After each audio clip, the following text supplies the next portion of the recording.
नमस्कार। फार्मेट चर्चा विद सुनील यादव में आप सभी का हार्दिक स्वागत है। आज 4 मार्च 2022।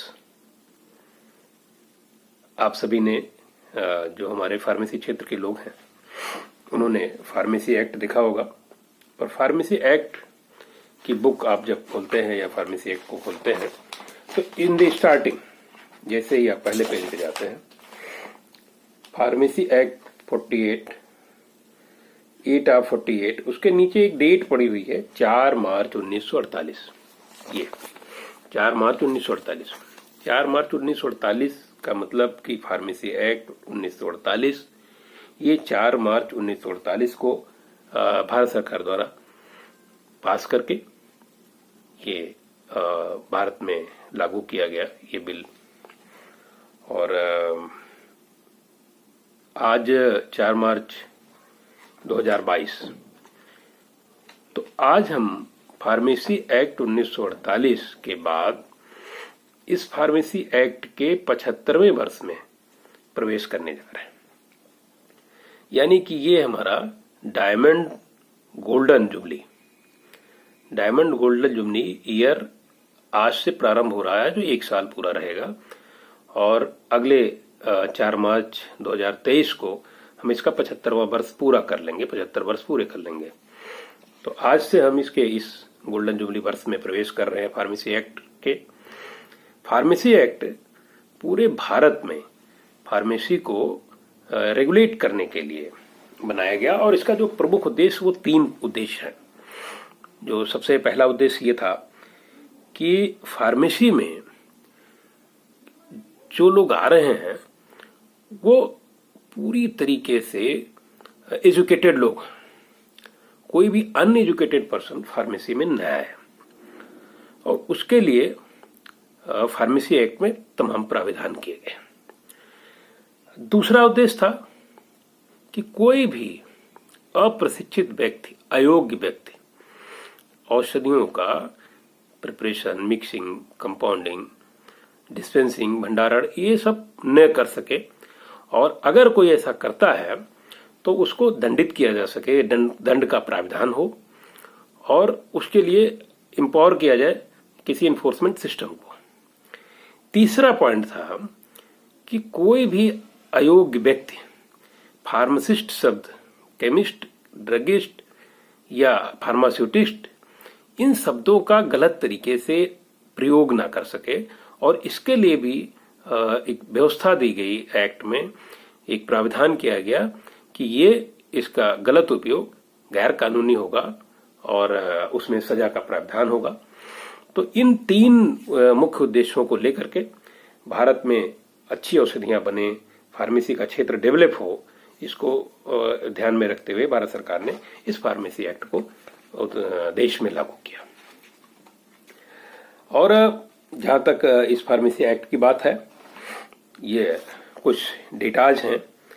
सबसे पहले 9 मार्च 1949 को पीसीआई भारत सरकार की, ये भारत सरकार द्वारा कॉन्स्टिट्यूट की गई थी। और सबसे पहला जो एजुकेशन रेगुलेशन बना है वो 1953 में बना। और उसके बाद एक्ट के मुताबिक जब एजुकेशन रेगुलेशन बन गया, उसके बाद फार्मेसी एक्ट पूरे देश में लागू हो गया। तमाम स्टेट्स ने, कुछ ने बाद में लागू किया, लेकिन ज्यादातर स्टेट्स ने तत्काल प्रभाव से लागू कर लिया। एजुकेशन रेगुलेशन में एक व्यवस्था थी कि इसको स्टेट्स को लागू करना था तत्काल और अपने यहाँ नोटिफाइड करना था। और इसमें एक व्यवस्था ये भी थी कि एजुकेशन रेगुलेशन अगर कोई गवर्नमेंट अपने यहाँ नोटिफाइड नहीं करती है तो 3 साल में वो स्वतः ही उन्हें वहां पे रेगुलेट माना जाएगा। ये फार्मेसी एक्ट में व्यवस्था है।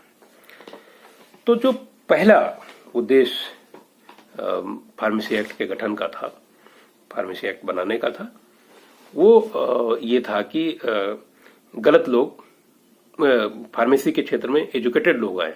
और उसके लिए एजुकेशन रेगुलेशन फार्मेसी काउंसिल ने बनाया।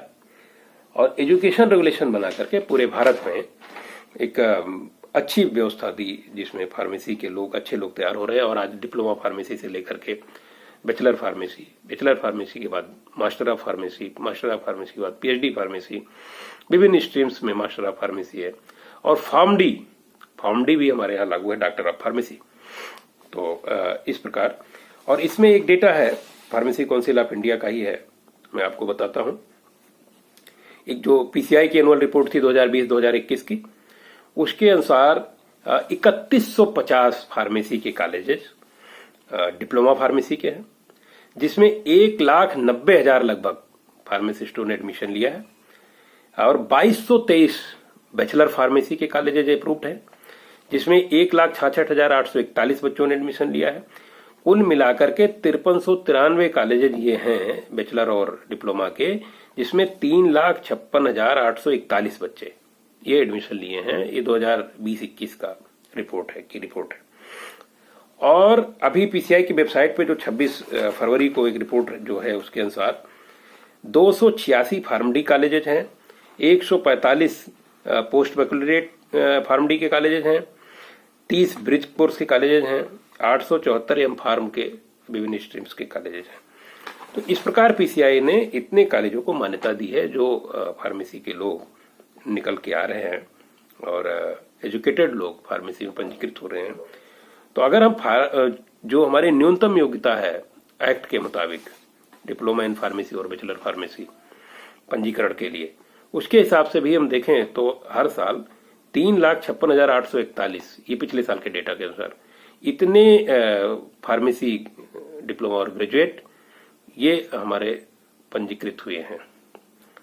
और वर्तमान समय में लगभग 14 लाख के आसपास फार्मासिस्ट पंजीकृत हैं, और उत्तर प्रदेश में 1.5 लाख से ऊपर फार्मासिस्ट पंजीकृत हो चुके हैं। तो जो पहला उद्देश्य था कि फार्मासिस्टों को अच्छी शिक्षा दे करके और उनको भारत में फार्मेसी प्रैक्टिस के लिए आहर बनाना। दूसरा उद्देश्य ये था फार्मेसी एक्ट बनाने का कि कोई और फार्मेसी का प्रैक्टिस गलत ढंग से ना कर पाए। इसके लिए फार्मेसी एक्ट में व्यवस्था है, प्राविधान बनाया गया है। ये चैप्टर 3 में जो स्टेट फार्मेसी काउंसिल का गठन हुआ है, उसमें 26A जो धारा है, वो इंस्पेक्टर्स को अपॉइंट करने का अधिकार स्टेट फार्मेसी काउंसिल को with previous permission of state government है, और इनको ये अधिकार दिया गया है कि वो फार्मेसी संस्थानों का निरीक्षण करेंगे। और उसके साथ ही जो अध्याय 5 है उसके मिसलिनियस में धारा 42, फार्मेसी एक्ट की धारा 42, ये पूरे फार्मासिस्ट समाज का कवच है, और ये कहता है कि कोई भी रजिस्टर्ड फार्मासिस्ट से अदर कोई व्यक्ति मेडिसिन की, ड्रग्स की डिस्पेंसिंग नहीं कर सकता है। और उसके लिए एक एग्जम्पशन है कि अगर कोई रजिस्टर्ड मेडिकल प्रैक्टिशनर अपने मरीज को दवा दे रहा है तो उसको एग्जम्प्ट किया गया है, वो अपने मरीज को खुद दवा दे ही सकता है, लेकिन डिस्पेंसरी खोल के नहीं। तो ये व्यवस्था है, और इसमें यह है धारा 42 में कि अगर इसका प्रावधान का उल्लंघन कोई करता है तो उसके उल्लंघन के बाद उसको सजा होगी, 1,000 रुपए की सजा है, या 6 महीने का जुर्माना, या दोनों। और धारा 41(2)B ये कहती है कि फार्मासिस्ट शब्द का उपयोग, और फार्मासिस्ट ही नहीं, मैं आपको इसको थोड़ा सा पढ़ के बताऊंगा। धारा 41(2)B ये कहते हैं the use of description pharmacist, chemist, druggist, pharmaceutist, dispenser, dispensing chemist, या इस तरीके का कोई भी कॉम्बिनेशन वर्ड, ये shall be deemed to be reasonably calculated to suggest that a person using such description is a person whose name is for the time being entered in the register of state। इसको कोई भी आदमी जो registered नहीं है वो use नहीं कर सकता है, जो रजिस्टर्ड फार्मासिस्ट नहीं है। और इसका कॉग्निजेंस जो है वो ये है कि अगर ये पहली बार पकड़ा जाता है कोई आदमी इसका गलत उपयोग करते हुए तो वो 500 रुपया, और अगर दोबारा करता है तो उसको 1,000 रुपया जुर्माना या 6 माह की कैद, या दोनों, ये हो सकता है। ये फार्मेसी एक्ट में ये प्रावधान है। तो ये एक व्यवस्था फार्मेसी एक्ट में दी गई है कि कोई भी अयोग्य व्यक्ति दवा के क्षेत्र में व्यवसाय न कर सके, दवा का फार्मेसी की प्रैक्टिस न कर सके।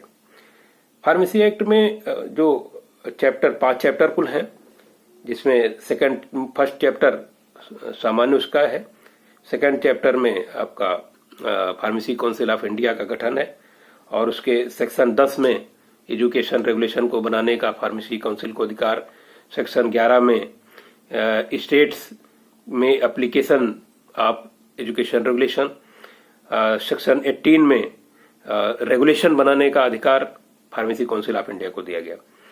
चैप्टर 3 में स्टेट फार्मेसी काउंसिल्स का गठन, उसके अधिकार दिए गए, जिसमें अभी हम जो फार्मेसी इंस्पेक्टर के नियुक्तियों के लिए कर रहे थे वो अधिकार 26A में दिया गया है। चैप्टर 4 में रजिस्ट्रेशन ऑफ फार्मासिस्ट का है, जिसमें क्वालिफिकेशन, मिनिमम क्वालिफिकेशन क्या होगी वो 31-32 में है, सेक्शन 32 में। और चैप्टर 5 में मिसलेनियस में जो अभी हम बात बता रहे थे आपको कि ये प्राविधान है कि कोई भी अनरजिस्टर्ड व्यक्ति, अयोग्य व्यक्ति फार्मेसी की प्रैक्टिस नहीं कर सकता, और उसके लिए जो कॉग्निजेंस है उसका प्रावधान किया गया है।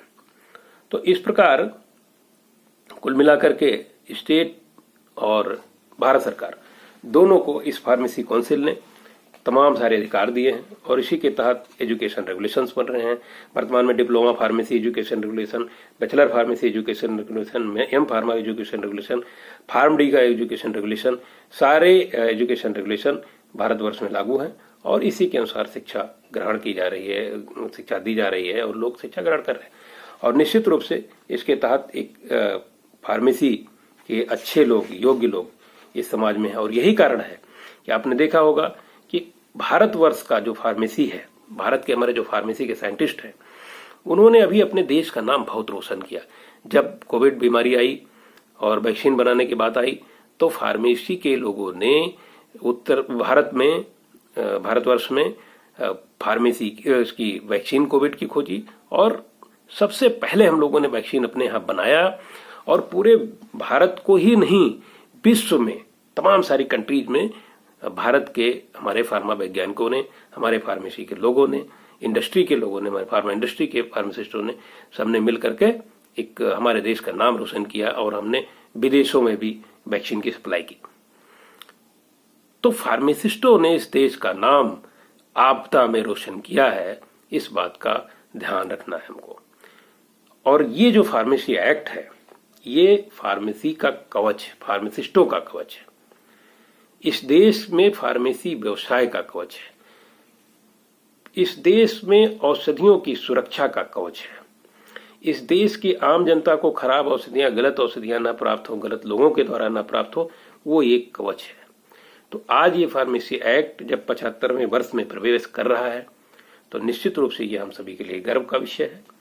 मैं भारत के सभी फार्मासिस्टों को, फार्मेसी समाज के सारे वैज्ञानिकों को, सारे हमारे जो प्रोफेसर्स हैं उनको, जो भारत ही नहीं बल्कि विदेशों में भी रह रहे हैं उनको भी, जो हमारे यहाँ क्लिनिकल फार्मासिस्ट हैं, जो हमारे यहाँ हॉस्पिटल फार्मासिस्ट हैं, जो हमारे यहाँ अपना व्यवसाय कर रहे हैं, जितने भी फार्मेसी के लोग हैं, उन सभी को फार्मेसी एक्ट के 75वें वर्ष में प्रवेश करने पर इसके इस सुअवसर पे मैं आप सभी को बधाई देता हूं। निश्चित रूप से ये हम सभी के लिए प्राउड का सब्जेक्ट है, और जहां तक मैं अपने फार्मासिस्ट साथियों से अनुरोध करूंगा कि वो इसकी शुचिता को बनाए रखें, फार्मेसी संवर्ग की शुचिता को बनाए रखें, और गवर्नमेंट से भी अनुरोध करूंगा कि जिन राज्यों में अभी तक फार्मेसी इंस्पेक्टर्स की नियुक्ति के लिए स्टेट गवर्नमेंट से परमिशन नहीं दिया है, वो तत्काल दें। उत्तर प्रदेश में जब मैं स्टेट फार्मेसी काउंसिल का चेयरमैन था, मैंने एक प्रस्ताव गवर्नमेंट को भेजा था। गवर्नमेंट ने उसको उस समय स्वीकार नहीं किया, और वो मामला माननीय न्यायालय में भी विचाराधीन रहा। सरकार ने एक पैरेलल रास्ता खोजते हुए जो ड्रग इंस्पेक्टर्स हैं उनको फार्मेसी इंस्पेक्टर रूप में अधिकृत करने का प्रयास किया, जो एक्ट के विपरीत था, उसका मैंने विरोध किया था। तो उसके बाद अभी वर्तमान स्थिति क्या है ये बहुत स्पष्ट नहीं है, लेकिन मुझे लगता है कि फार्मेसी इंस्पेक्टर्स की नियुक्तियां होनी चाहिए, क्योंकि भारत में फार्मेसी के क्षेत्र में इन्फोर्समेंट सिस्टम निश्चित रूप से कमजोर है। उत्तर प्रदेश के पूरे उत्तर प्रदेश में मात्र 25 ड्रग इंस्पेक्टर्स के पद हैं। और इतना बड़ा प्रदेश है, लाखों दुकानें हैं, तमाम सारी फैक्ट्रीज हैं और सबका निरीक्षण करना है, अच्छी दवाएं उपलब्ध करानी है जनता को, तो निरीक्षण करने के लिए लोग चाहिए।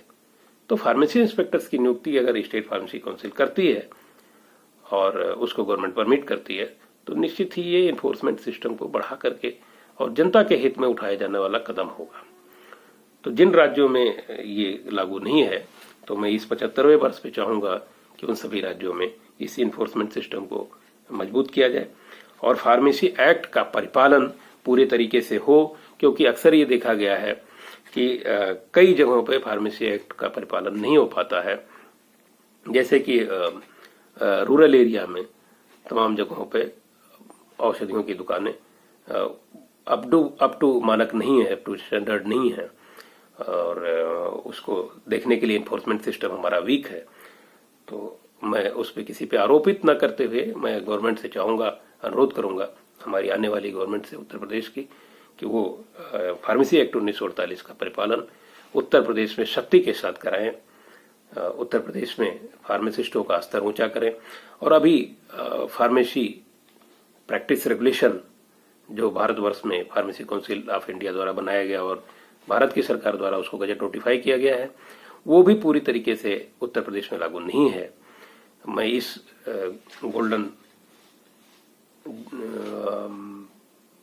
डायमंड गोल्डन जुबली ईयर में प्रवेश करने पर मैं उत्तर प्रदेश सरकार से अनुरोध करूंगा कि इस वर्ष में ये हमारा pharmacy practice regulation Uttar Pradesh में पूरी तरीके से लागू हो और भारत के सभी उन राज्यों में लागू हो जहां पर ये अभी तक लागू नहीं हो पाया।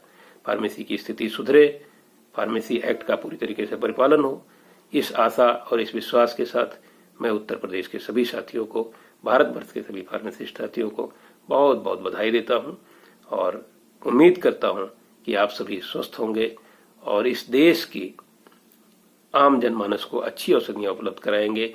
जब फार्मेसी एक्ट मजबूत होगा, फार्मेसी एक्ट का परिपालन होगा तो निश्चित रूप से औषधियां भी मजबूत होंगी। औषधियों का सुरक्षा कवच फार्मासिस्ट है और फार्मासिस्टों को सुरक्षा कवच, फार्मेसी का सुरक्षा कवच ये फार्मेसी एक्ट है। इसलिए ये हमारे लिए एक जैसे संविधान होता है, जैसे हमारी अन्य पुस्तकें हैं जो जिनकी हम पूजा करते हैं, उसी तरीके से एक तरीके से हमारे लिए ये पूजा का सब्जेक्ट है। ये हमारे लिए वो कवच है, ये वो हमारी बुक है, ये वो हमारा लॉ है जो हमें सुरक्षित रखता है, इस देश की औषधियों को सुरक्षित रखता है, इस औषधि व्यवस्था को सुरक्षित रखता है।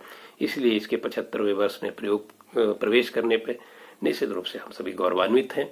मैं पुनः आप सभी को बधाई देता हूं। बहुत बहुत धन्यवाद, बहुत बहुत आभार मुझे सुनने के लिए। और मैं आप सभी से अनुरोध करता हूं, अगर आपने चैनल अभी तक सब्सक्राइब नहीं किया है तो सब्सक्राइब कर लीजिएगा, अपने दोस्तों को इसको शेयर कर दीजिएगा, फॉलो कर लीजिएगा और नोटिफिकेशन दबा दीजिएगा, जिससे अगला वीडियो जो भी आए वो आप तक मिल जाए।